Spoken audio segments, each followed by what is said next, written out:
For this video, I played every single Dynasty Warriors game. That's 25 games released over 2 decades. I'm going to give a quick review on each of them and rank them at the end.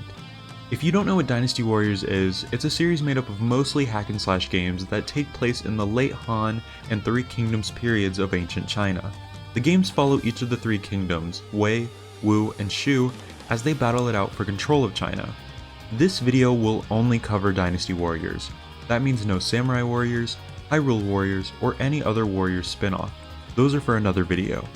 I will be covering every Xtreme Legends, Empires, and portable Dynasty Warriors game released in English with the exception of the tactical spin-offs.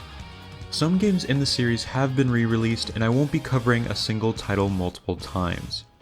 Keep in mind also that these are more like first impressions rather than full-on reviews. I did not play each of these games to completion, I just spent about an hour or two with each of them. If you like the idea and the video, make sure to thumbs up and subscribe for more like this. First up, we'll be looking at the first entry in the series, 1997's Dynasty Warriors.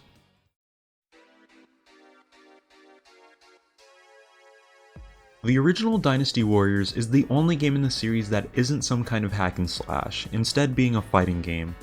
I'll start by saying that I don't really like fighting games, nor am I really any good at them. Despite that, I'm still going to try to give Dynasty Warriors 1, as I call it, a fair chance. Dynasty Warriors had a decent amount of different game modes, although in the end it is a fighting game so they're all pretty similar. In the options you do get a cool showcase of each character and a tiny bit of backstory for them, and you can also configure button layouts, which is a nice feature. On the gameplay itself, it wasn't anything special to me, but take that with a grain of salt because I was basically button mashing the whole time. From what I can tell, this game has absolutely no story. I got up to the 5th battle in the single player mode and there was no cutscene and no text explaining anything. Lu Xun was the first character I attempted single player with and it went okay until I ran into Xiahou Dun, who was practically unbeatable in my 3rd battle. I moved on to a team game mode where I discovered Guan Yu was very powerful. I tried out single player once more and got to the 5th battle this time where I fell to Xu Zhu. With both Lu Xun and Guan Yu, I found a couple moves that turned out to be pretty powerful that I ended up spamming. Guan Yu's flying attack was particularly useful when I could pull it off. It may seem like I use it a ton in the gameplay I'm showing, but I actually was only able to get that attack to trigger about half the time I tried to do it. The best thing about this game was definitely the music. It's much different than the music in the series nowadays. It's techno, incredibly 90s, and just all around amazing. Overall, the game was decent to someone who doesn't enjoy fighting games.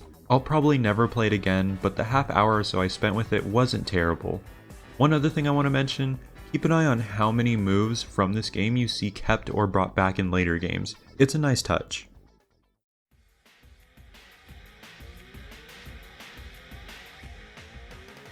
Dynasty Warriors 2 brought the series to the hack and slash genre that it still is in today. I expected to enjoy Dynasty Warriors 2 a lot more than I actually did. The game very much established the Warriors feel that all Warriors games have today, but there are definitely some things that ruin the experience for me. My biggest problem was that progression in a battle was so slow. One of the unique aspects of the very early Dynasty Warriors games is the strength and aggressiveness of the peons. In this game, I felt like the peons had way more health than they should have. The mid to high level peons could tank an entire Musou attack without dying. For comparison, a Musou attack is almost enough to take down an officer in the later Warriors games. In this game as well, peons are so aggressive and deadly that you can't simply ignore them and go straight for an officer. You really do have to defeat most of them. This grinds the game to an absolute halt. You spend so much time in battles just trying to defeat small peon units that it's a chore to get through.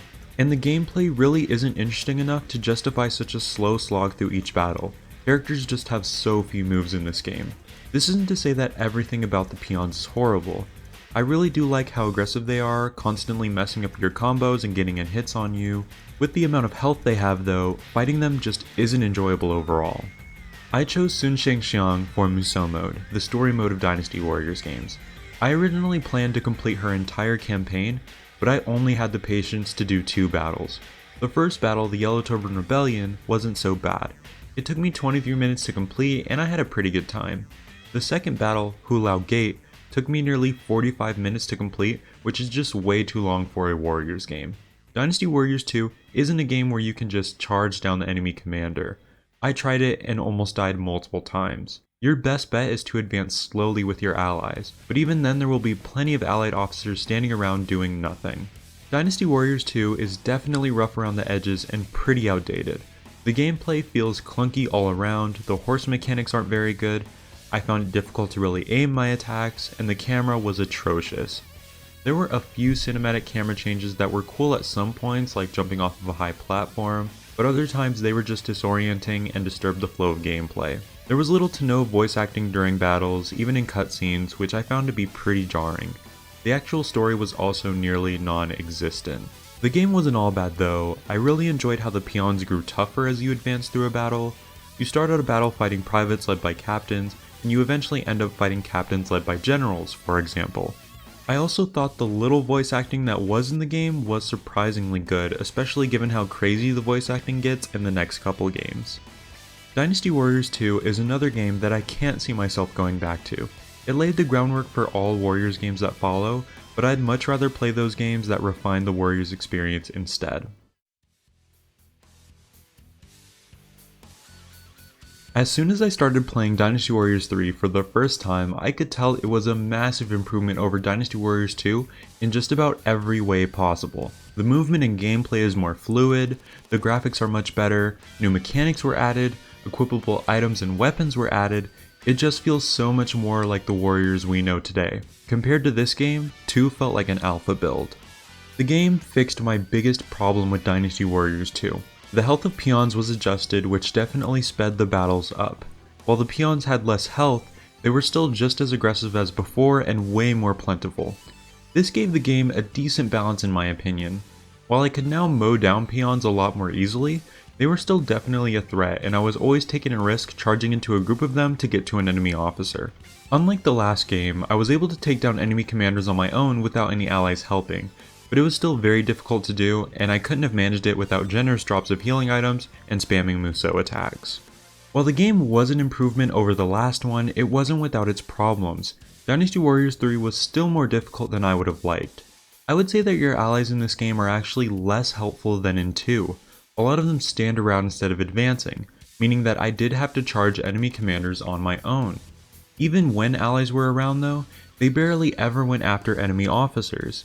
As I said before, taking on an enemy commander alone is tough.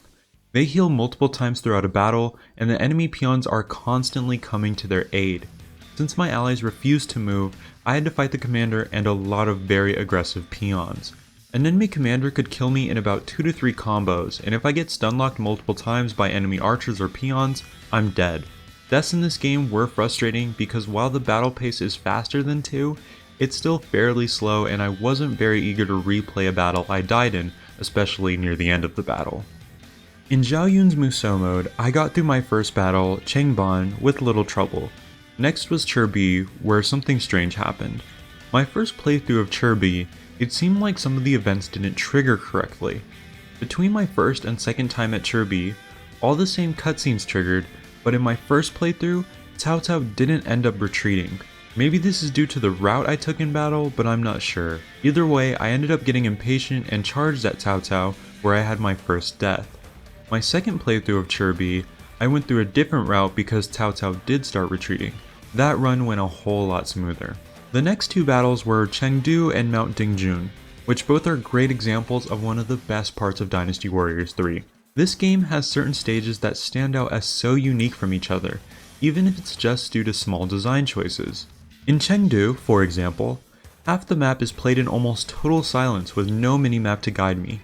It created a really cool and unique atmosphere that I wish Warriors games would try out more often.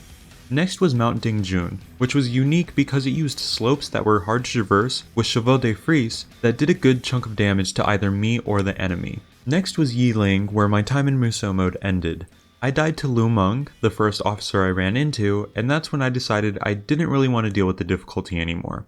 Dynasty Warriors 3 had a couple more modes to offer in Versus mode and Challenge mode.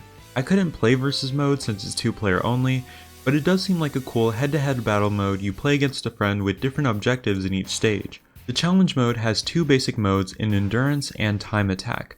They're nothing special, but they are where I discovered Da Qiao's amazing moveset. Like Dynasty Warriors 2, the plot took a backseat again in this game.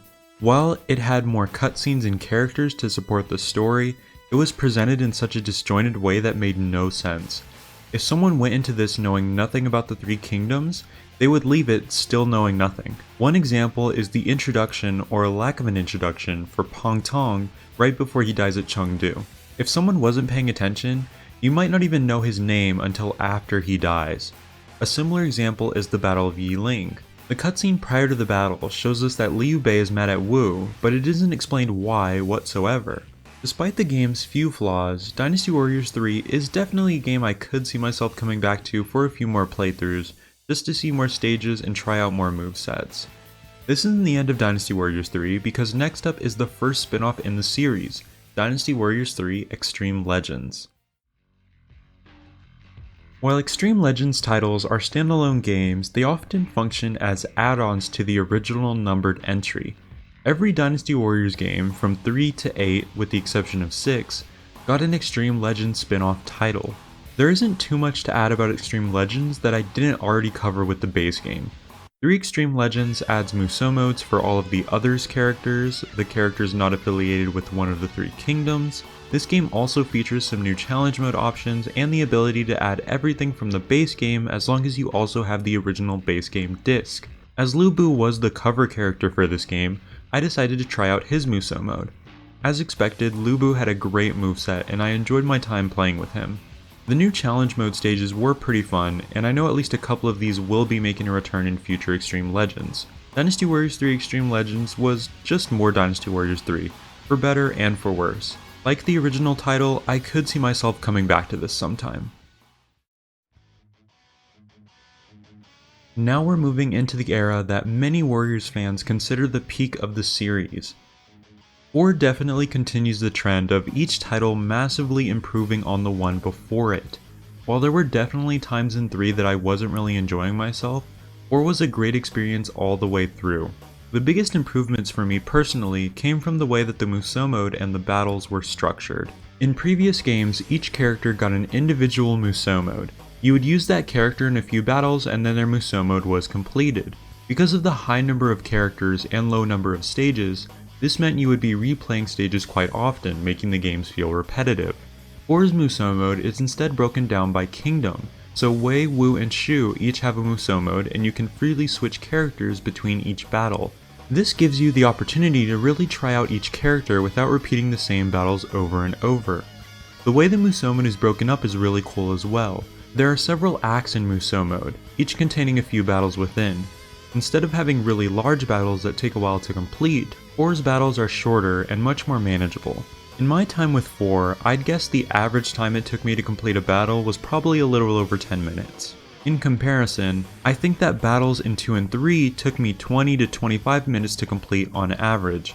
I personally appreciated the faster moving pace of Dynasty Warriors 4, and it's not like these shorter battles had nothing to do in them either. A lot of them had features and events that really set them apart from each other. Speaking of the quicker pace of battles, I think this was helped by an even better balance of the strength of peons. Peons in 4 felt like they were weaker all around than in 3, but still just as aggressive. Peons now felt more like a nuisance rather than a threat, which I don't think is totally a bad thing. A group of peons with an officer could still certainly be deadly, but the peons felt much more manageable and I didn't have to spend as much time clearing them out as I did in previous games just to advance in a battle. 4 was slightly easier than 3, and I feel like it hit a really sweet spot in terms of difficulty. Dynasty Warriors 4 has a nice set of game modes to choose from, essentially adding Dynasty Warriors 3 Xtreme Legends modes into 4's base game. 4 also featured the series' first edit mode where you can create a character. I say create a character loosely though, as customization options are incredibly sparse. However, 4 is the only game where you can use your created character in Musou mode, so that's cool. I decided to play Wei's Musou mode for this title. It was really refreshing getting the option to choose a new character for each battle. I really got to try a nice variety of movesets in a short time this way. Before going into my gameplay experience, I do want to mention the better attention given to the plot this time around.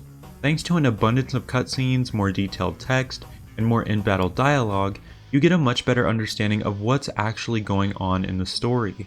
And while the voice acting wasn't perfect in this game, it was a huge improvement on 3's so bad it's good voice acting. Or got a number of new gameplay mechanics, but one I really want to highlight is the dueling system. In certain battles, I got challenged to a duel via cutscene. I could either accept the duel or refuse. Accepting the duel put me in a 1v1 against an enemy officer. Defeat the officer and they're defeated in battle and you get a morale boost. Lose the duel and it's game over. I won my first duel pretty decisively, so when Lu Bu challenged me to a duel, I thought I'd be able to handle him. I was wrong. Lu Bu absolutely destroyed me, and that was game over. I didn't mention this for the last games, but something I really appreciate about the older Warriors games is that they make Lu Bu extremely powerful and scary. When he shows up, your best option is to just run away, and that's exactly what that character is supposed to be. In the newer games, Lu Bu isn't nearly as powerful and you can definitely deal with him much easier than in these older titles. 4 only added one new game mode in the challenge mode, Demolition. It's a fun little challenge where you attempt to destroy as many items as you can in the given time. 4 is a fantastic Warriors game all around. If I didn't have 21 other games to get to, I would have spent way more time playing this and I'm definitely coming back to 4 to complete it. Fortunately, I'm not done with 4 as we still have an Xtreme Legends title and an all new spin-off title, Empires, to take a look at. Dynasty Warriors 4 Xtreme Legends also came out in 2003 and just like the base game, it's a fantastic experience.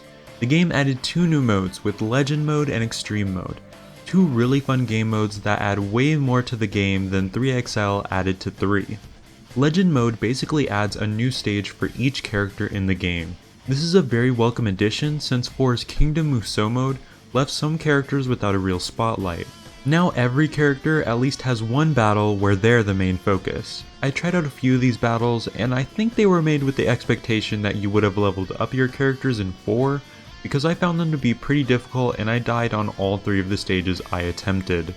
The other mode added, and the best addition in my opinion, is Xtreme Mode. Xtreme Mode is a roguelite Dynasty Warriors experience. You play a series of short battles with the goal of getting through as many of them as you can without dying, and you retain your damage taken between each of these battles. A number of random events can take place in each of these battles, and you can influence what events you get by the stage you pick.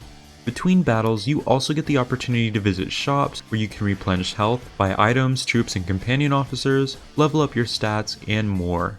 As you complete battles, you'll get the opportunity to establish a kingdom and then level it up. Depending on what missions you do within battles, you can also be designated as good or evil.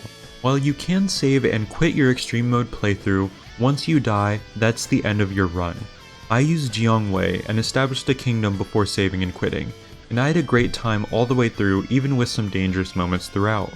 Challenge Mode also got a new game mode where you participate in a string of 1v1 duels. It's fun, but nothing too special.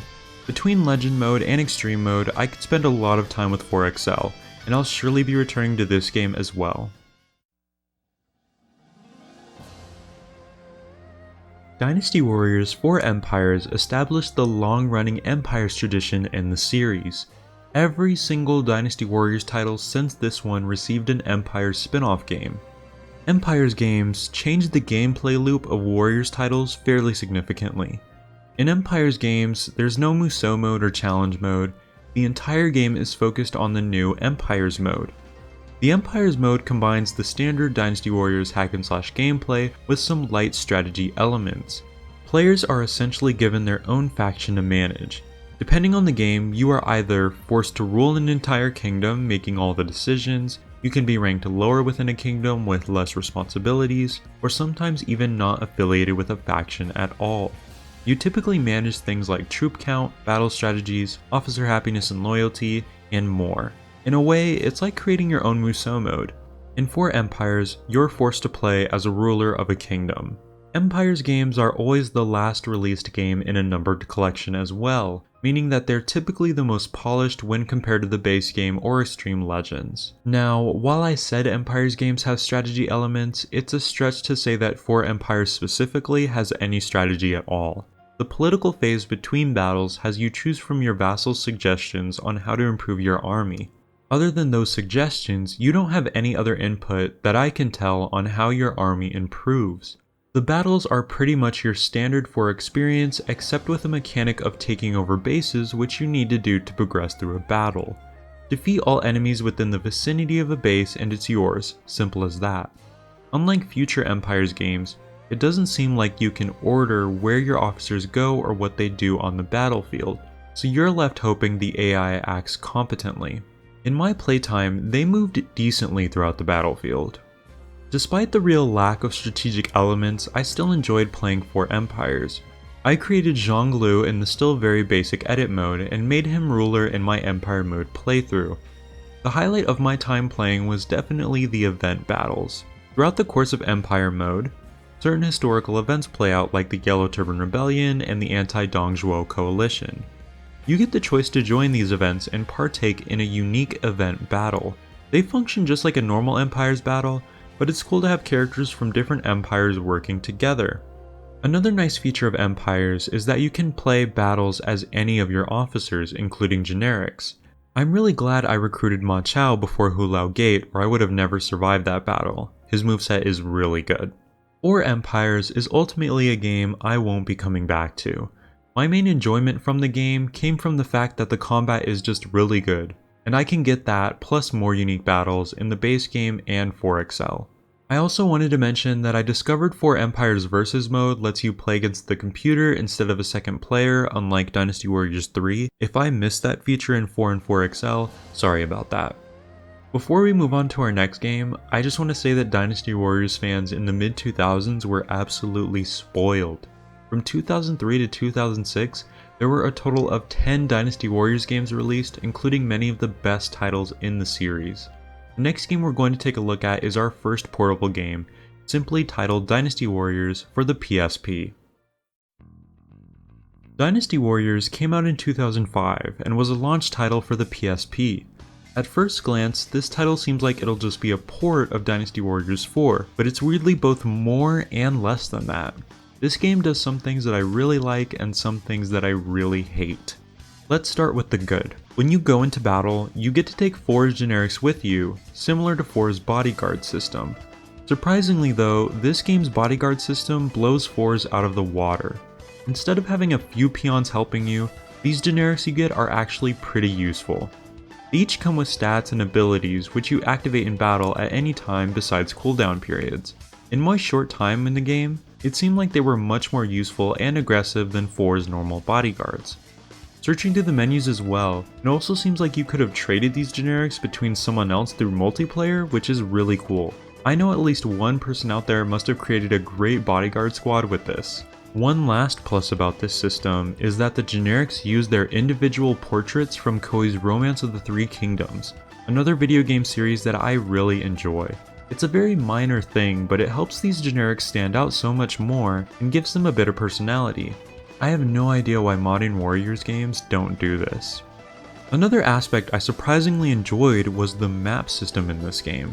Instead of fighting on one open battlefield, battles are broken up into tiny sections that you have to traverse around. You get to choose where you want to go and it all plays out like this fun little board game. Even while you're in battle, enemies and allies continue to move around the map and fight. It introduces this light strategic element to the game that even the mainline titles don't have.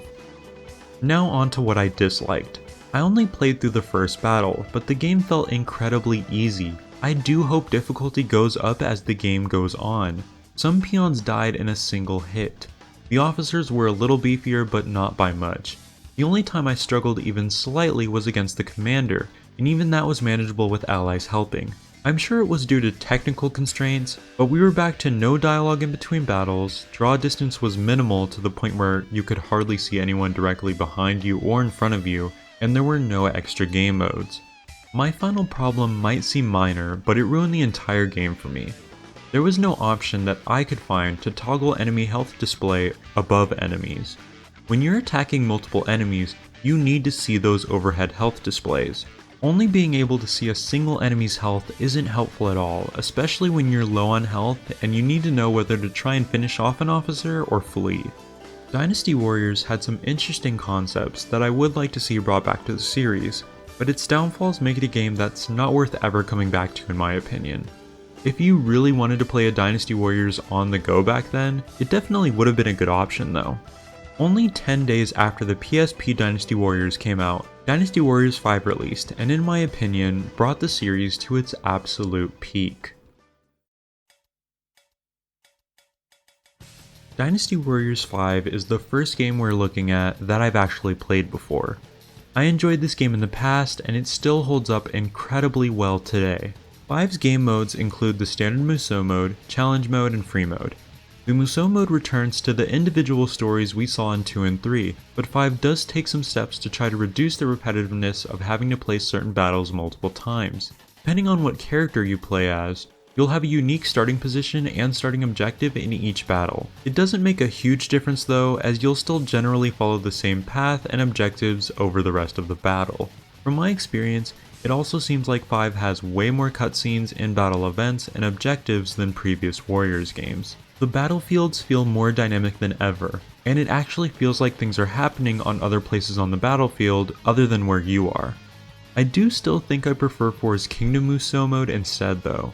Also in the Musou mode I played, which was Thou Peas, I felt that my allies were pretty weak for the most part. They were often struggling and needing assistance and pretty rarely defeated enemy officers. As you might be able to tell by the gameplay, Dynasty Warriors 4 and 5 are pretty similar games.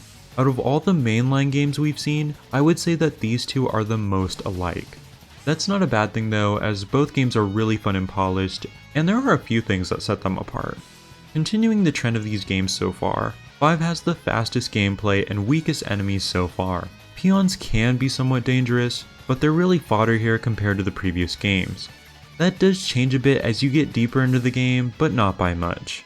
Even officers in 5 felt weaker compared to 4. I handled an officer in their hyper or powered up mode with really little trouble. Gone from 4 are the duels, most grab attacks, and the shout mechanic. 5 did take a mechanic from 4 Empires and definitely improved on it. 5 has a base mechanic, and instead of defeating all enemies in the area of a base, you only have to defeat 1 or 2 guard captains to capture a base. Unlike in 4 Empires as well, you do not have to capture these bases to advance battles, but capturing them can weaken the enemy and boost your side's strength. 5 also has a new bodyguard system where you now take a single officer with you into battle. I felt like this bodyguard system was more helpful than the few peons you got in other games. The bodyguards level up, have a variety of weapons, and some even have the ability to heal you. The weapon system was also overhauled in 5. Instead of leveling up a single weapon for each character, characters now obtain weapons with different stats in battle.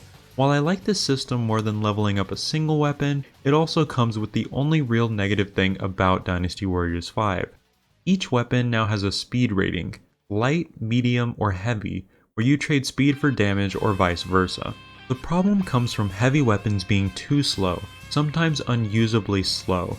Some heavy weapons attack so slowly that enemies can recover in the middle of your combo and block you. It's best to stay clear of heavy weapons, even if statistic-wise it's your most powerful weapon. 5's challenge mode added one new mode, Sudden Death. You and every enemy only have 1 HP, and you have to see how many enemies you can kill before dying. It's easily exploitable with a character with a long range attack like Huang Zhong. And that's all there really is to say about 5. It's really just 4 with a few changes and some more polish. That being said, it's a fantastic game and one that I come back to often. Before we move on to 5's spin-off titles, we actually have a Game Boy Advance title to take a look at. 2005's Dynasty Warriors Advance. Advance is actually based off of 4, but it's on the GBA so you probably couldn't tell either way. Advance has a Musou mode and surprisingly a challenge mode as well. The combat in the game is incredibly simple, but it is on a Game Boy after all. The Musou mode is done in a similar way to the PSP game, with each battle taking place on a map with smaller instance battles on each tile. I only played the game for a couple minutes, but I think that's all I needed to see. The game isn't very good, but for being on the GBA it's fine. Challenge mode added a new game mode, but I didn't understand it at all. There are different abilities you can equip and use, which is nice, and one other note about Advance is that I think it's the first Warriors game where you can swap out a character's weapon for a different type of weapon. If so, that means Advance had the feature 5 years before we would see it again in Dynasty Warriors 7. That's all I have to say really. I'm never playing this again, and there are just way better portable options for Warriors games these days. That being said, for being on the Game Boy, it's not terrible. Getting back on the Dynasty Warriors 5 train, we have the Xtreme Legends installment released in 2005. I'm going to say right off the bat that this game is fantastic. It's similar to 4XL, but this title got a new game mode that I legitimately think is the best Dynasty Warriors game mode ever. We'll get to that, but first let's take a look at the returning modes. Challenge mode got one new game mode called Gatekeeper, where you attempt to stop enemies from proceeding through gates. Pretty simple stuff. Extreme mode returned with some new additions. There are more events and a blacksmith shop where you can level up your weapons. The highlight of this game though definitely is the new Destiny mode. Destiny mode can be thought of like a warrior's career mode. You first create a character and then choose an officer to serve under. The character creation is still basic, but at least there are more options than before. After choosing your officer, you start out under them as a private and you're introduced to the upgrade system. Starting out as a private, you have very little skills. By default, you have only 2 attacks, no charge, no muso, low health, and you can't even ride horses. After each battle, you earn points based off of your performance and any optional objectives you complete. You rise through the ranks, building your character however you want throughout 8 stages until your faction conquers the land. Each battle has its own objectives as well. Some battles require you to defeat the commander as usual, some require you to defend a base or an officer, and more. My personal favorite feature is the defection and double agent mechanic. Throughout your battles, an enemy faction may become impressed with you and ask you to join their side. This can even happen multiple times, meaning you can fight for all 3 kingdoms if you're lucky. You can decline or accept the defection offer. If you decline the offer, there's a chance that your forces strategist will propose that you become a double agent and falsely go along with the defection. At a later battle, you'll be asked to turn on the enemy faction and rejoin your original faction, which you can choose either to do or not to do as well. The early stages of Destiny mode can be a real challenge though, especially if you build your character incorrectly. I think I made a pretty big mistake going for a tactic to attack bases rather than getting my Muso ability. Between having to protect your commander and your commanding officer, you might run into some pretty bad situations. I had both Guan Yu and Guan Ping attacked by multiple officers at once, and there was no way for me to help both of them on different ends of the map. If either one of them died, the battle ends, and that's exactly what happened to me. Destiny mode definitely isn't perfect, but I think it's a very fun mode that has tons of replayability. The same goes for Xtreme mode too. 5XL is a game that you could spend just dozens and dozens, potentially hundreds upon hundreds of hours playing, and that's why I really believe it's the peak and best game of the series. Dynasty Warriors 5 Empires improved so much from 4 Empires. For starters, 5 Empires actually has proper strategy elements. In battles, you can now give each unit specific orders on what to do and where to go.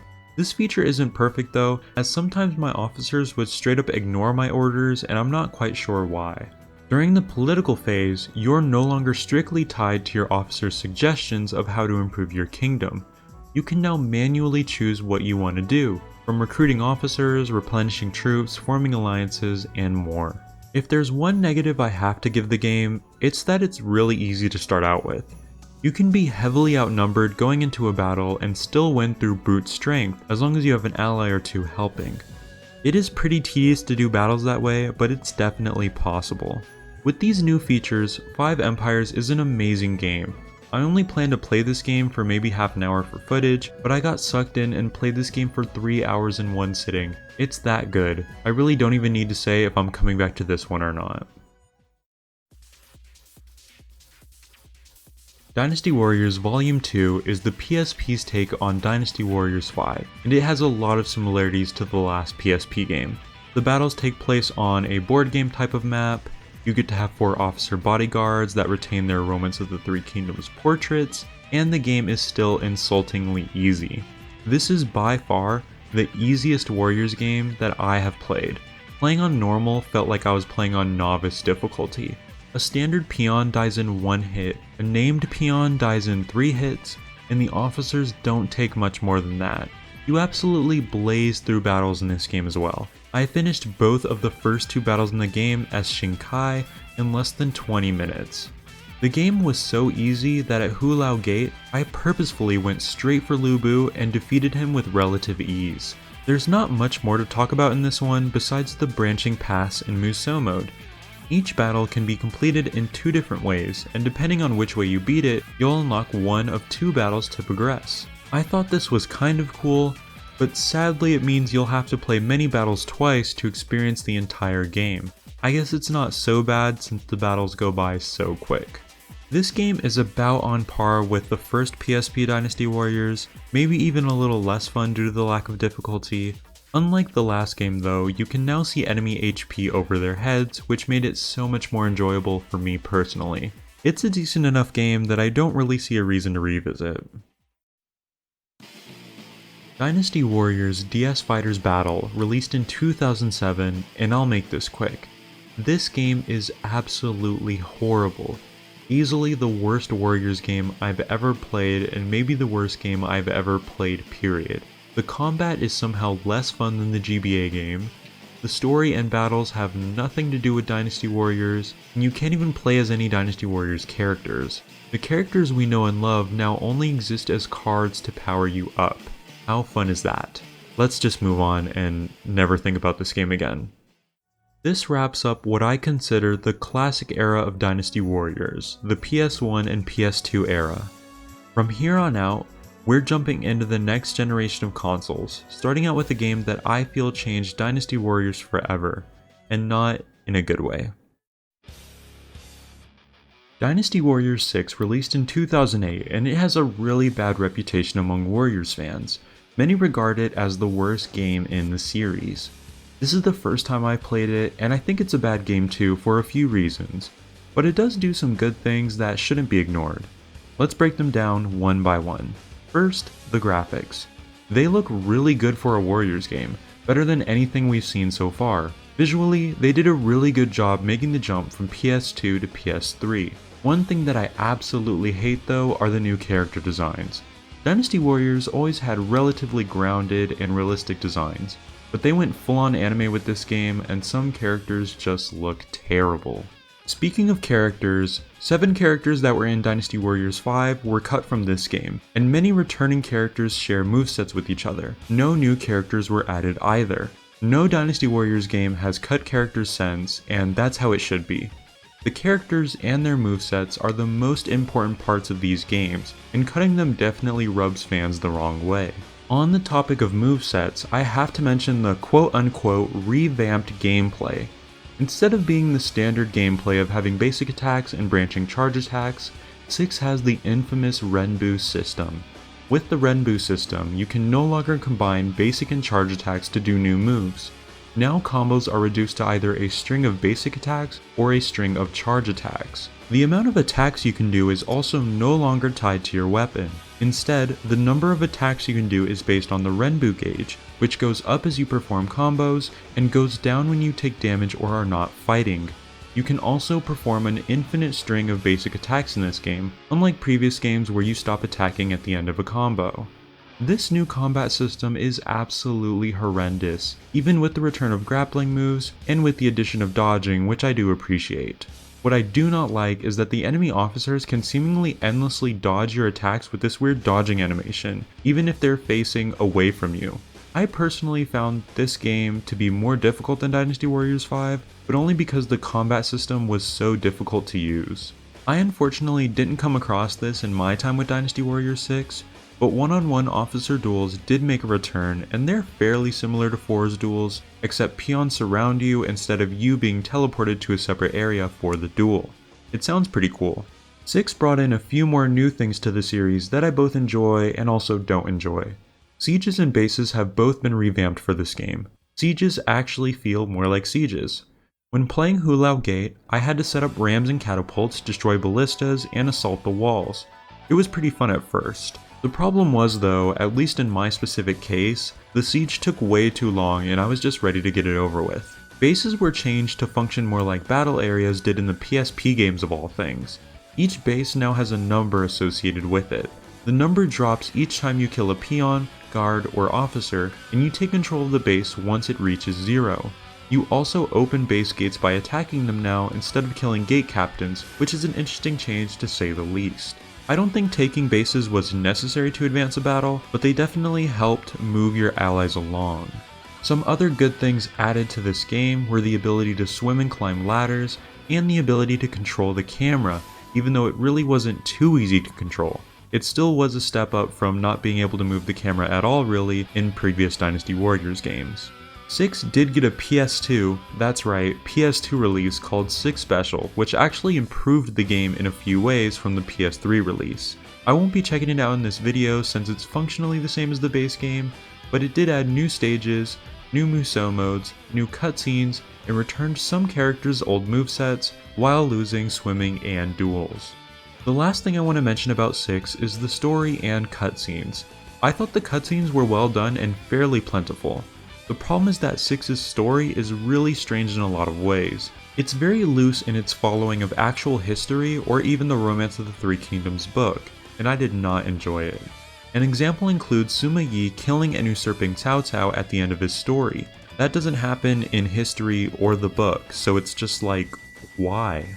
Overall, 6 is a bad game with some cool concepts within. Its biggest problem is that the combat is just so boring and the battles are a chore to get through because of it. The combat seriously hasn't felt this bad since Dynasty Warriors 2. I won't be touching this game ever again. Dynasty Warriors Strikeforce is a very strange spin-off portable title originally released on the PSP. I had never played this game or even really knew about it before this video. It's kinda difficult to actually describe this game because it's completely different than every other Dynasty Warriors game. In a weird way, this game is most like that terrible DS game without being nearly as bad as it. Instead of fighting in battles, the game is broken down into apparently hundreds of small quests. These quests have different objectives, but they all basically require you to fight a handful of peons and officers. This game uses Dynasty Warriors 6 as a base, but it improved on the combat by dropping the Renbu system. This title did go all in on the fantasy and anime elements though. Instead of performing a normal Musou, your character now powers up into a fantasy version of themselves when you fill the Musou gauge. You can jump incredibly high, fly, and I didn't get to one, but apparently there are giant creatures you fight as well throughout the game. Strikeforce was designed with multiplayer in mind too, since you can complete the entire game alongside 3 friends. This title also introduces a few firsts to Dynasty Warriors that will appear in later games, most notably a hub world and the ability to bring multiple weapons into a battle and switch between them. Other features this game has are a lock-on ability, resource and crafting system, and more RPG-like upgrades. As a hardcore Dynasty Warriors fan, Strikeforce was just a little too different for me to really get into. I won't be coming back to this one. It's probably a lot more fun with friends though. Dynasty Warriors 6 Empires released in 2009 and was the last title in the Dynasty Warriors 6 line of games. No Xtreme Legends this time, and I would assume it's because of 6's low sales and 6 Special. 6 Empires is much better than 6, purely because it also decided to drop the Renbu system for gameplay. The combat is still lackluster with the lack of branching charge attacks though. It is nice that 6 Empires add some equipable abilities that you can use that do things like buff your character or stun enemies. 6 Empires also falls short on the strategy elements. For some really strange reason, in 6 Empires, you're no longer allowed to choose how you want to improve your kingdom in the political phase. Like back in 4 Empires, you're now only allowed to choose whatever policies your officers have, or a random policy the game gives you that turn in the form of cards. Thankfully in battle, you can still order your officers around. 6 Empires did add some more improvements to the Empire's formula though. You no longer have to play as a ruler of a kingdom now. You can play as an officer in a kingdom or even a vagabond. As an officer or vagabond, you can now participate in mercenary missions, which are short battles akin to what you would find in extreme mode with side objectives. Other options include being able to defect from your kingdom during battle, or even start a rebellion against the ruler of whatever territory you're in. This game's difficulty is kinda all over the place. During my playthrough with Lu Bu, I died a lot. I attacked Yuan Shao 2 times in a row and died to an officer in literally 2 or 3 hits both times. Yuan Shao then attacked me and I died, losing my kingdom and becoming a vagabond. Then I decided to go to Xia Pi and revolt against Liu Bei, pretty similar to actual history, and I successfully overthrew him. My deaths all came from the same thing, officers in hyper mode. Every enemy besides those specific hyper mode officers were pathetically easy to deal with. Another major improvement Six Empires made is in the edit mode. You can now actually create custom characters with a decently unique look, instead of just being stuck to minimal options. Six Empires is all around a decent game. It's better than Four Empires, but worse than Five Empires. I probably won't be coming back to this one either. Before we move on, I want to mention a 2010 game that I wish was still available in English. Dynasty Warriors Online was a Dynasty Warriors MMO based on 5. It's still available in Japan and even got an upgrade called Dynasty Warriors Online Z that updated the game to be more like Dynasty Warriors 7. Unfortunately, Western servers shut down a few years ago, and it's not very easy to play on Asian servers. Speaking of Dynasty Warriors 7, it released in 2011 and it got rid of almost everything Dynasty Warriors 6 had, both the good and the bad. 7 just all around has a new presentation and it looks almost unrecognizable from 6. Thankfully, 7's combat returned to the Dynasty Warriors standard of basic attacks with branching charge attacks. Unfortunately, 7 dropped some of the nice combat additions from 6 like dodging. 7 also brought back the ability to carry 2 weapons into battle, although you're free to actually use every weapon in battle since you can freely switch between them in the menus.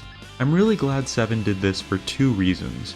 For one, this game has multiple characters that share movesets, so it's nice to avoid weapons you don't like.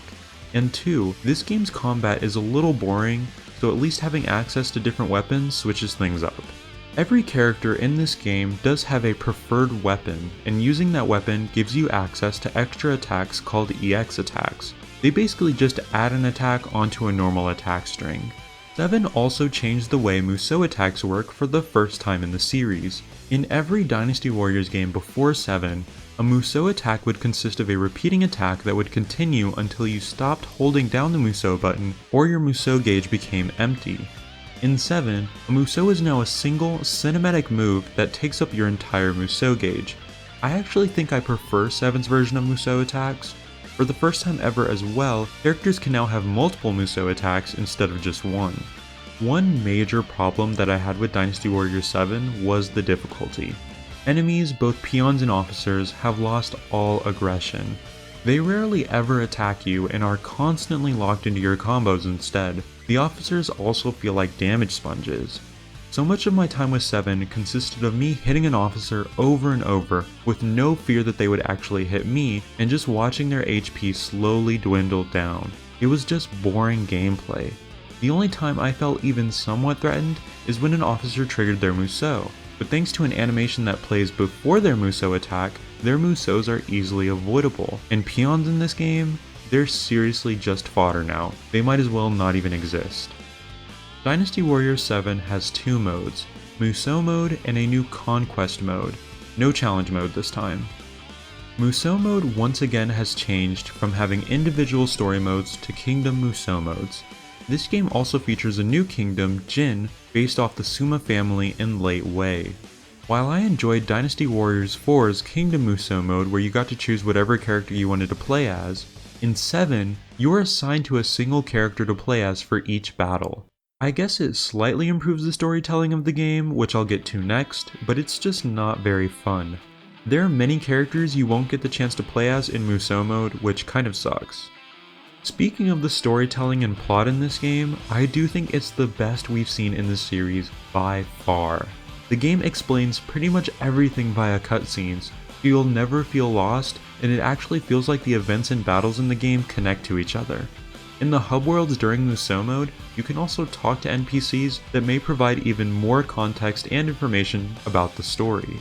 The story is definitely what 7 is most praised for by fans. The cutscenes in this game are fantastic, especially the rendered ones. The voice acting is also spectacular in this game. If nothing else, the cutscenes in this game are definitely worth watching. Conquest mode is kind of a weird mode. It's a mix of legend mode and extreme mode, but done kind of poorly. You are given a number of mostly random stages to complete, with each character also receiving 2 or 3 unique stages dedicated to them. The random stages are really kind of boring and feel much less dynamic than those you would find in Extreme mode. The Legend stages are pretty nice though. In both Musou mode and Conquest mode, you can buy and upgrade weapons and upgrade your character's stats. 7 added a whole lot of new characters to fill the new Jin Kingdom and brought back every character 6 cut besides 2, Duosi, and Peng De. 7 did get rid of the base system from 6, and typically the only thing impeding your path in a battle are closed gates that are guarded by an officer or 2. The siege system from 6 is gone as well, sadly. 7 is just a very average game overall. I can't really put my finger on it, but something felt off about this game. It no longer felt like you were fighting these massive, expansive battles in war like in previous games. It really felt more like you were just going through the motions. This surely wasn't helped by the fact that the game was fairly linear and you had no choice but to complete every battle objective to win a battle, unlike previous games. I can't call 7 a good game like 5, but I can't call it a bad game like 6. It's just incredibly mediocre. I honestly don't think I'll be coming back to this game anytime soon, but maybe somewhere down the road, at least to re-experience the story. Dynasty Warriors 7 Extreme Legends, much like its base game, is just painfully mediocre. 7XL only adds 2 new modes, Legend Mode and Challenge Mode. It also added 2 new characters and a single returning character. Challenge Mode is nothing new.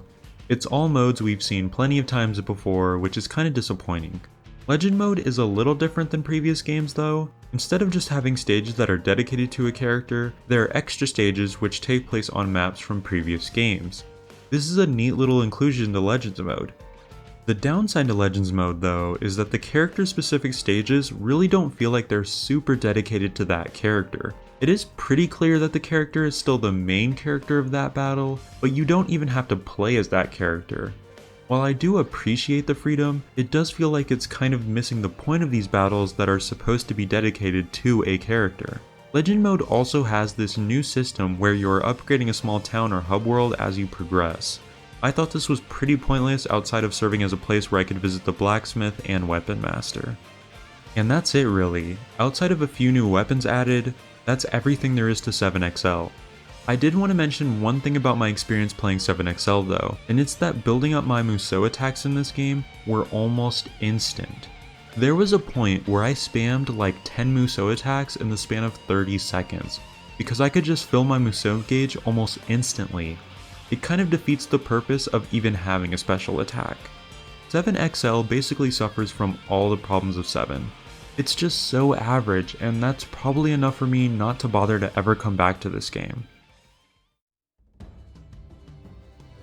After the experience I had with Dynasty Warriors 7 and 7XL, I was really surprised to find that 7 Empires is a really good game.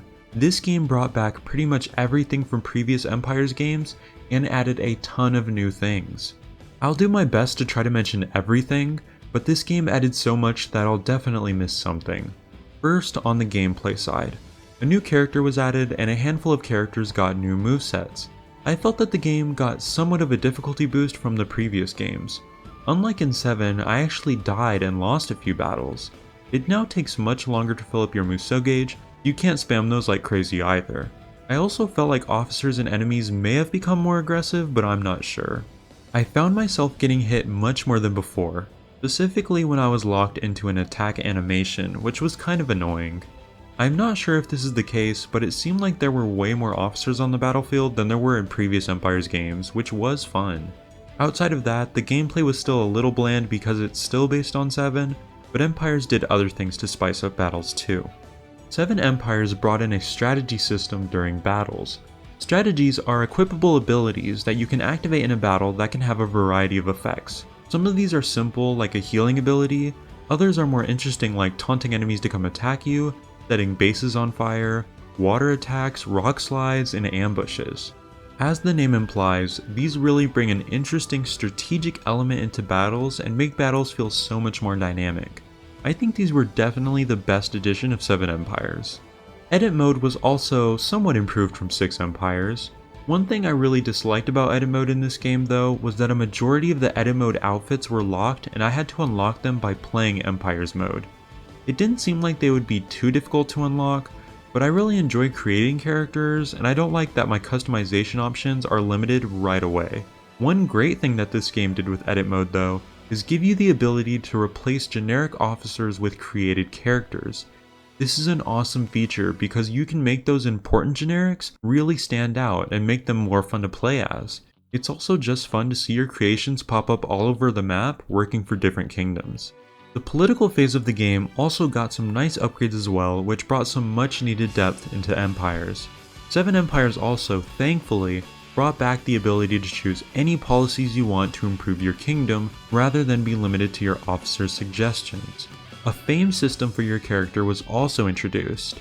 Depending on what policies your character enacts, their fame in one of 6 categories will increase. These categories include things like brave, evil, and kind. Your fame will determine how your character acts and other events in game. It's a really cool system. The battles in 7 Empires also feel a lot less hollow than they do in 7 and 7XL. I think this is due to the fact that other things aside from what you are doing are impacting the battlefield, and enemies and allies actually fight when you're not around. Another thing that also helps battles feel more alive are the cutscenes in this game. Many of the powerful or important strategies on the battlefield come with a cutscene. A few characters also have cutscenes when you approach them in battle, like Guan Yu and Xiahou Ba.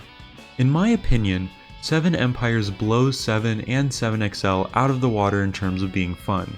Comparing it to previous Empires games, this one is right up there with 5 Empires, and possibly even better. I definitely see this as a game that I will be coming back to sometime. Alright, we're getting into the home stretch now, and if you're still watching, I really appreciate it. Dynasty Warriors 8 can be summed up in a single sentence really. It's an improved version of Dynasty Warriors 7. 8 gave every character their own unique weapon and moveset, and it expanded on 7's gameplay. 8 is considered by many fans to be the best Warriors game, but to be honest, I didn't think it was that good. As I said before, 8 added a lot of new things to the combat, but they weren't all good additions. First, things I liked were that each character now has 3 Musou attacks, a new skill system which allows you to give your character specific power-ups to take into battle and really build each character differently, and it also seemed like the health of enemies was somewhat adjusted to be more balanced than 7, so I didn't have to spend hours attacking officers. Now for the combat additions I didn't like. Weapons now have an affinity system. A weapon can be one of 3 different types and they function like rock, paper, scissors. Each affinity is strong against another affinity, weak against another affinity, and neutral against their own affinity. This just seems like such a worthless gameplay gimmick that's only purpose was to force you to swap between your 2 weapons in battle. This affinity system also added new moves in the form of Storm Rush and Switch Counter. Attacking an enemy with a weak affinity will eventually trigger a Storm Rush, which is a devastating move that does about as much damage as a Musou attack. When facing an enemy with a stronger affinity, you can counter their attacks by switching weapons, which is called a Switch Counter. Both of these moves can be easily triggered and are very overpowered in my opinion. There is also a new Rage system that functions much like the Rage system in older Musou games, but it is completely overpowered as well. While all of these new additions may sound like a good thing, here's the problem with them. They make the game way too easy. Dynasty Warriors 8 is insultingly easy, almost as easy as the PSP games were, and definitely easier than 7. There is rarely ever a time in 8 that you'll feel threatened at any point unless you're playing on the game's hardest difficulty. Despite all these moves at my disposal, 8 felt so mindless because of the lack of challenge. I was just mashing away at buttons without a real care because I knew enemies just couldn't really damage me. This made the game almost as boring as 7 was. Dynasty Warriors 8 had 2 game modes, Musou mode and the new Ambition mode. One improvement 8 made over 7 though is that you get to choose between 3 or 4 characters to play as for each Musou mode battle.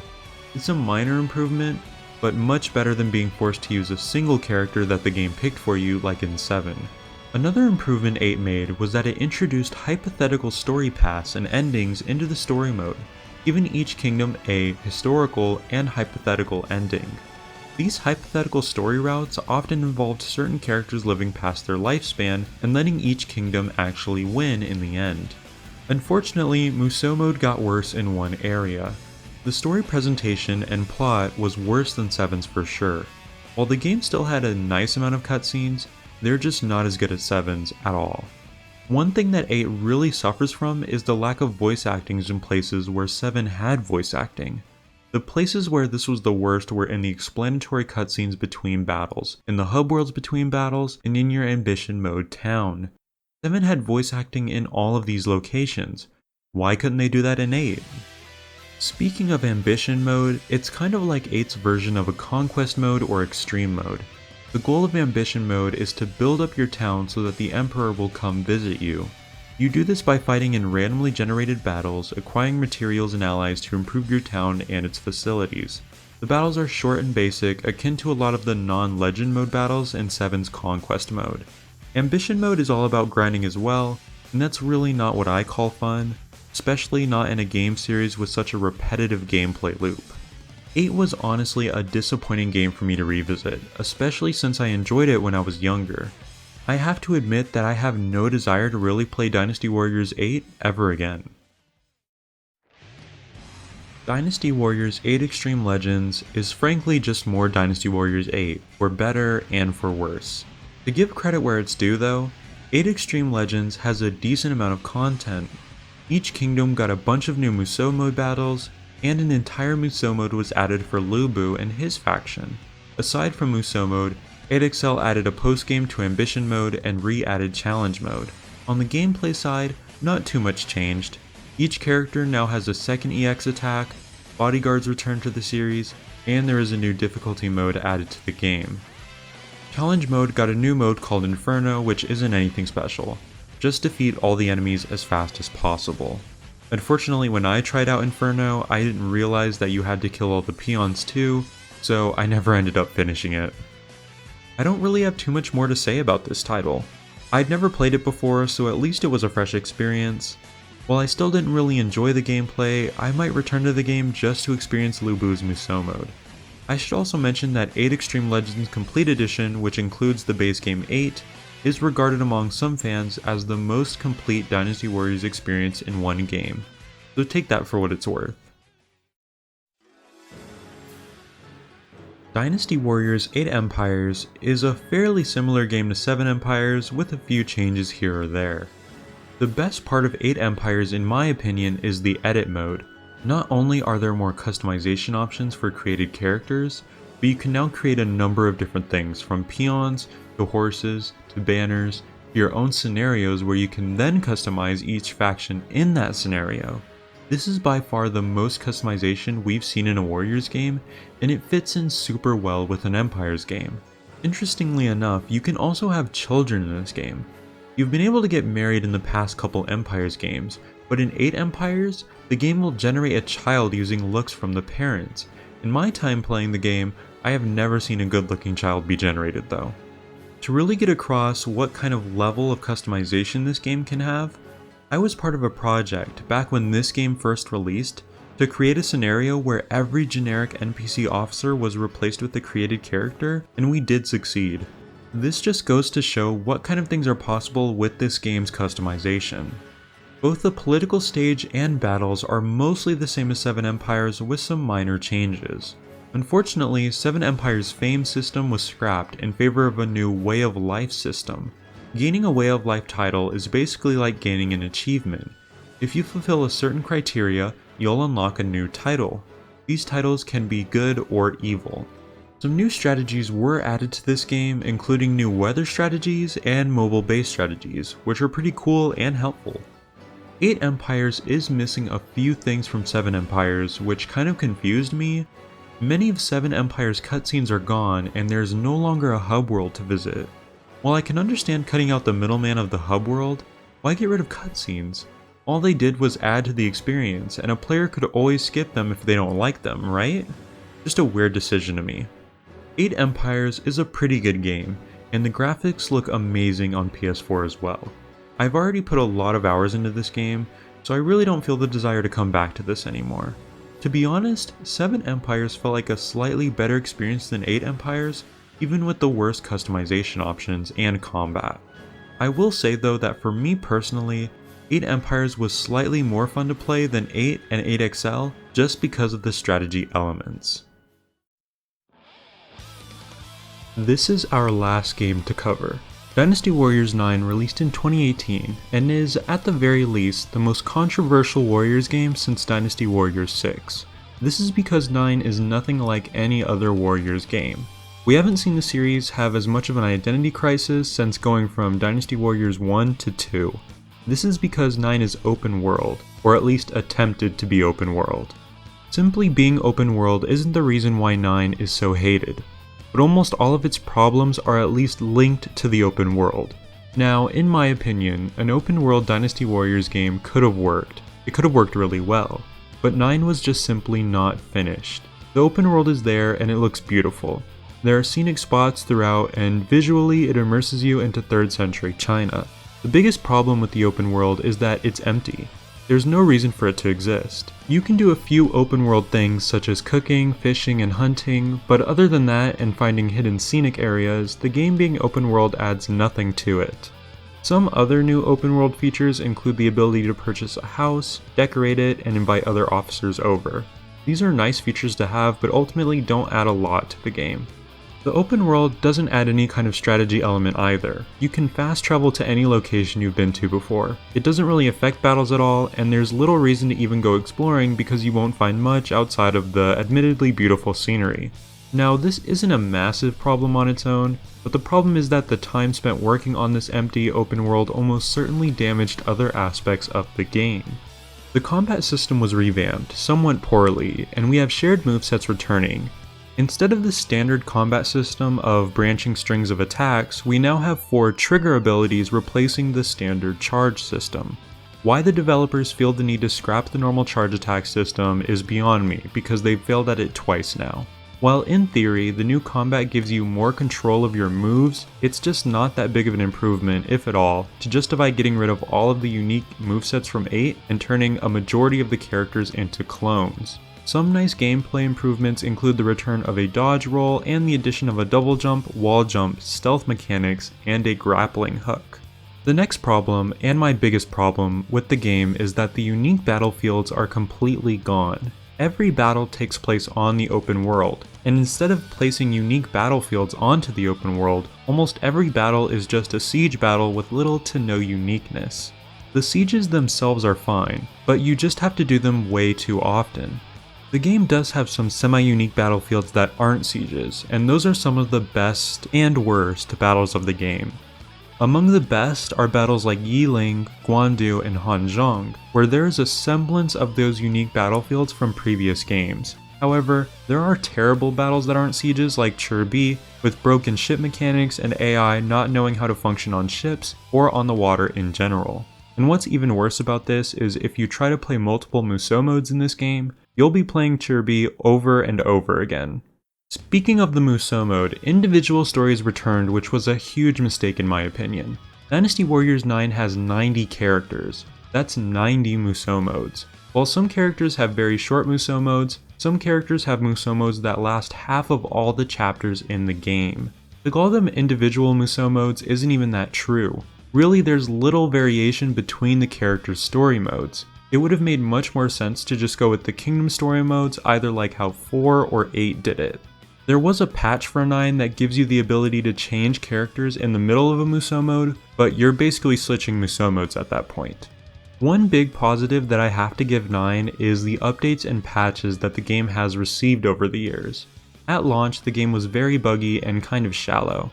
While updates can't fix the core gameplay, they did make the game less buggy and added some nice battle features such as sieges functioning more like the fun sieges from Dynasty Warriors 6.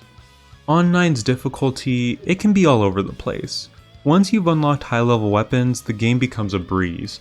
At higher difficulties though, officers do become damage sponges like in previous games. If you're struggling, there are a lot of craftable and buyable items that help improve your skills, which is nice. There is also a level up and stat system. Now that's not everything there is to 9, but I think that's a decent overview. This is a game that I really don't know how to feel about.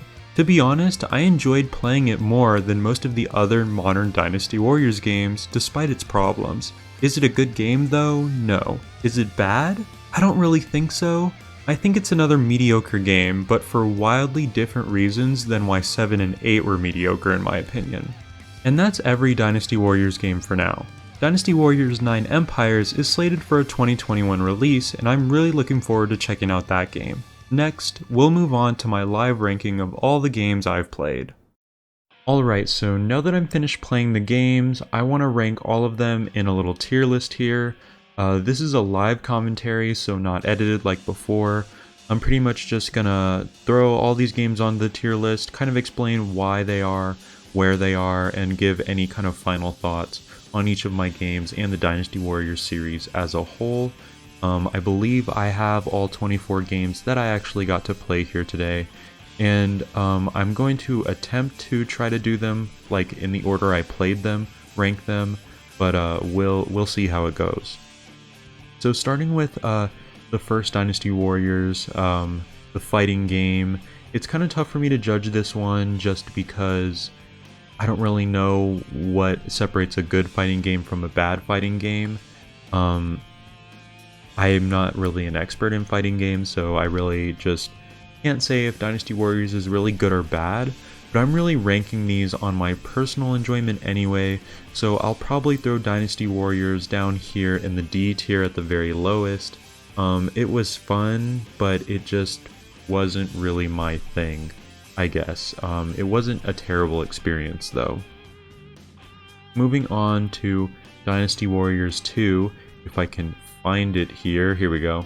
Dynasty Warriors 2 was not a very fun game in my opinion. It was very difficult and very outdated. I think this will also go in the D tier. Honestly, I'm trying to think between these two, which one did I enjoy more?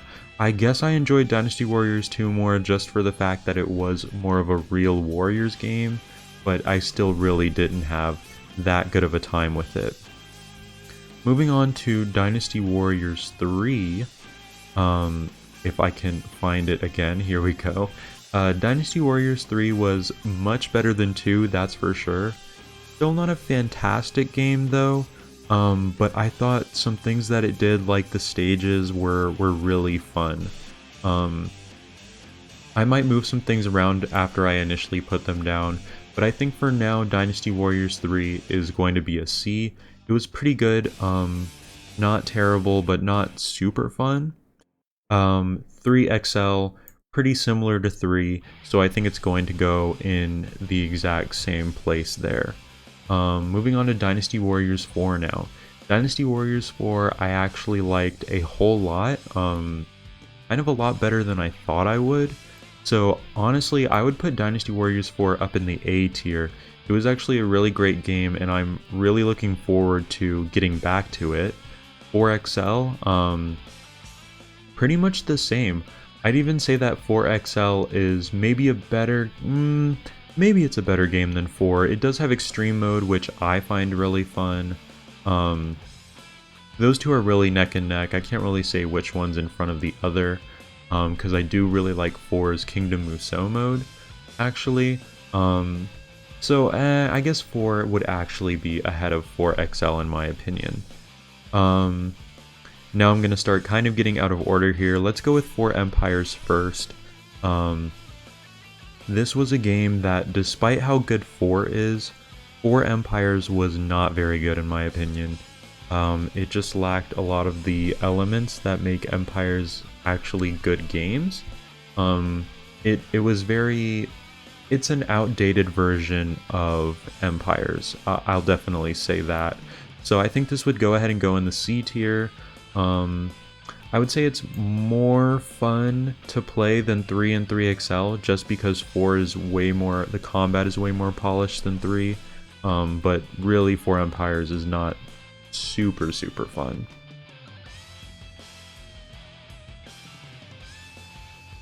Okay, before we move past 4, we should check on the PSP game. The game was okay. It's very easy. I don't really think I can put it above a C tier.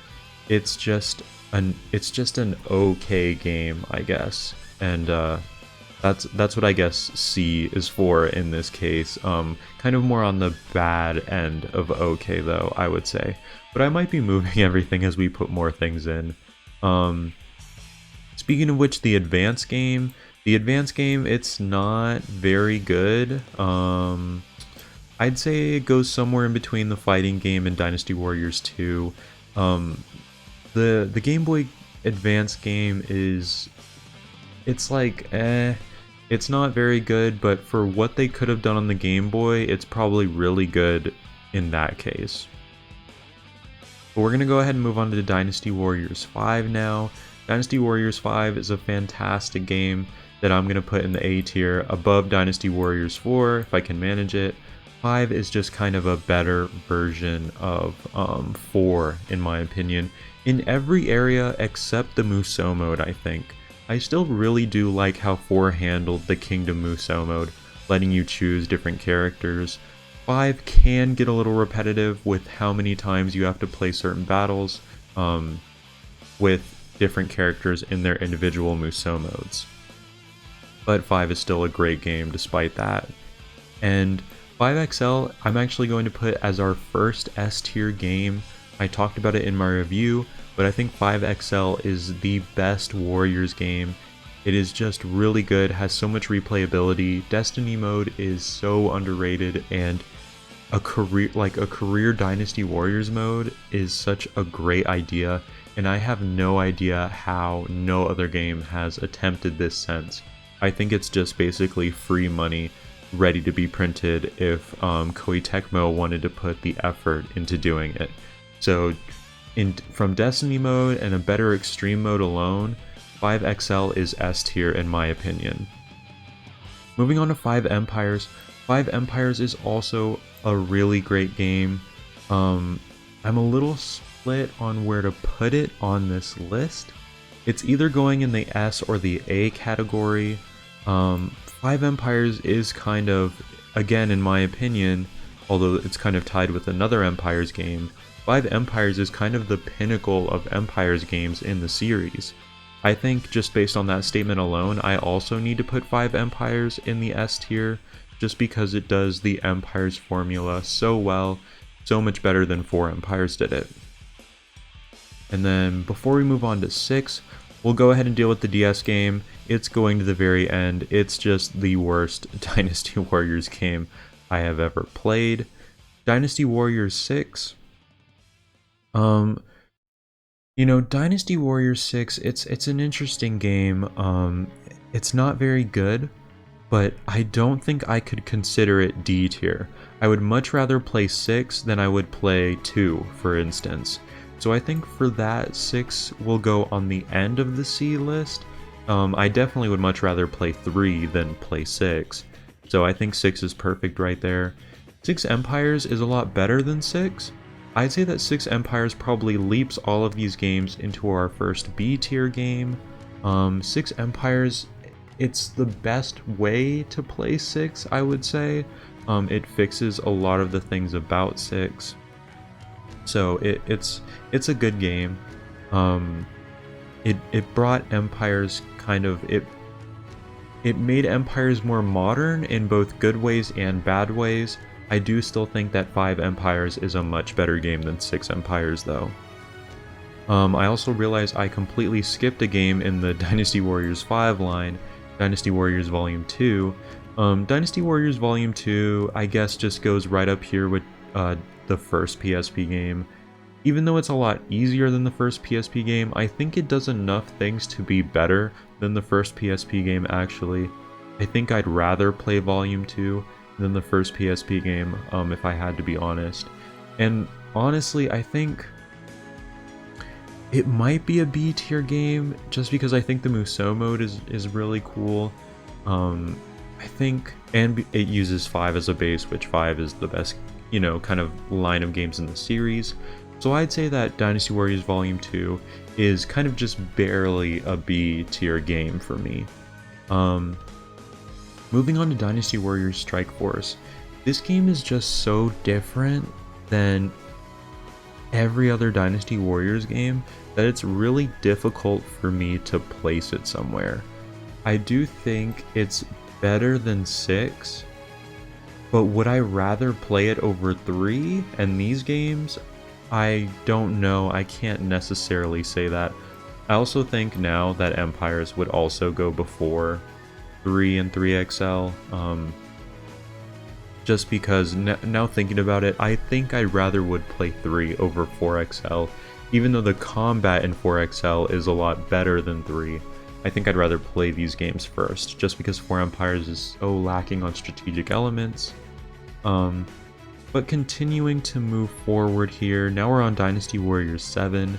Dynasty Warriors 7 is another game that's kind of hard for me to place. I don't really know where to put it. I think I really might need to readjust some things here before this ends. But I think 7 is a B tier game. Now, would I rather play Volume 2 over 7? I don't really think so, even though I don't really like 7 a lot. But now that I think about it, I don't think I'm giving 3 enough credit, being down here in the C tier. I think 3 deserves to be moved up. I think I'd rather play 3 over this PSP game, to be honest, and I think I'd rather play 3 over 7. That's kind of how lackluster 7 was, in my opinion. Now, does that mean that these games actually move down to the C tier? I kind of think they do. I'm not sure yet. I'm gonna leave them there. I kind of like how this is looking a little more than how I had it before. 7XL is just gonna go pretty much right behind 7. It didn't do anything really different than 7. I guess it made some improvements, but because of 7's story mode, I would put 7 still above 7XL. 7 Empires though. 7 Empires is an S tier game for me. And I know that's a huge leap from, you know, Dynasty Warriors 7 being a C to 7 Empires being an S. But I think 7 Empires just does everything else so right, besides being dragged down by 7's combat. It even improves, in my opinion, on 7's difficulty. So, and that was one of the big things, that's one of the big reasons that 7 is down here, is because 7 Empires did improve on a lot of different things. It balanced the game really well, and plus it has so many other cool Empires features that I don't know why they got rid of for 8 Empires. So I do think 7 Empires, in terms of like what games I would want to play and what games I enjoyed playing, 7 Empires is up here in the very, very top for me. Moving on to Dynasty Warriors 8, I don't know if 8 was more or less fun to play than 7. I think 8 was a little bit better to play than 7. Even though 7 really was kind of better than 8, in my opinion, in terms of like difficulty. And 8 did a lot of weird things with combat that I didn't really enjoy. I still think I'd rather, if I had the choice between 7 or 8, I think I'd maybe rather go with 8 instead of 7. It's a really tough decision. They're super close to each other. This is like very, you know, borderline. 8XL is, it's hard to say if it's right behind or in front of 8. I really do like the content it added to 8. It had a lot of content in it. Probably more content than an XL game has had since 5XL, I would say. So I think 8XL deserves to be there. 8 Empires is a decent game, but it's kind of sad how in almost every area besides maybe customization, how much of a downgrade it is from 7 Empires. So I'm kind of not sure where to place 8 Empires. Just looking at all the games we have here, I do think I would rather play 8 Empires than 8 itself. I think 8 Empires, in my opinion, is kind of the best way to play 8, really. So I think I'll throw 8 there. 8 Empires. I mean, thinking about it, 8 Empires might even be more fun to play than... 8 Empires might even like go up to here, if I can manage that. 8 Empires might go up to here. Now, I do think the gap between 4XL and 8 Empires is like a big gap. But 8 Empires is not like such a bad game, since it is kind of just, it's really like 7 Empires. And I think I'd rather play 8 Empires than, yeah, the rest of these games. And then Dynasty Warriors 9 is a game I'm super conflicted about. I really don't know where to put it. It's got a lot of problems, but there are a lot of cool things about it too. I think 9... I'm just trying to think about it. Right now I'm thinking about it since I've got everything on the tier list. I'm thinking about it of what game would I rather play more than 9. And I think no matter where I put 9 in this list right now, it's probably going to be controversial. But again, this is just my like personal enjoyment. I think that 9... I think I would put 9 at a B tier game. I think if given, you know, if I had the choice, would I rather play 9 or 8? I think I'd rather go with 9.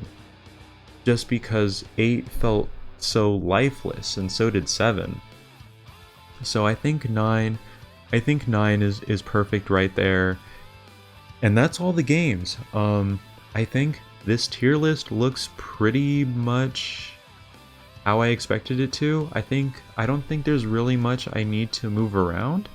I think everything's in a pretty good spot here. I'm gonna stick with this tier list. Of course, this was done live. If I had a lot more time to think about it, I may, you know, have put things in different areas. But for right now, I'm okay with this list. And that's all there is to the video. I really appreciate you guys. If anyone stuck through this long and watched to the end, I really appreciate it. This video was a lot of fun to make. It took a lot longer than I expected it to make. There were a lot more games than I realized in the series. And soon we'll have another one added, Dynasty Warriors 9 Empires. So I'll really be looking forward to playing that when it comes out. And I'm not sure what the future holds for Dynasty Warriors. Of course, Dynasty Warriors' sister series, Samurai Warriors, just kind of went through a kind of reboot with Samurai Warriors 5. So I'm not sure if Dynasty Warriors 10 is going to follow in those footsteps. We'll just kind of have to see. I do hope this franchise can get back on its feet, because it is one of my favorite franchises that I've been playing since I was a child. So I hope that whatever path Dynasty Warriors takes in the future, I hope it gets some success. So if you enjoyed the video, again, make sure to like and subscribe. I plan on doing a lot more game series just like this. Let me know in the comments if you have any ideas to kind of tweak this, make these videos better, any critique. Anything you guys have would really help me. This is my first video, so I'm really just kind of, you know, throwing this at the wall, seeing if it sticks, see what I need to do better. But I really do appreciate you guys watching, and hopefully I'll catch you guys in the next video. Thanks!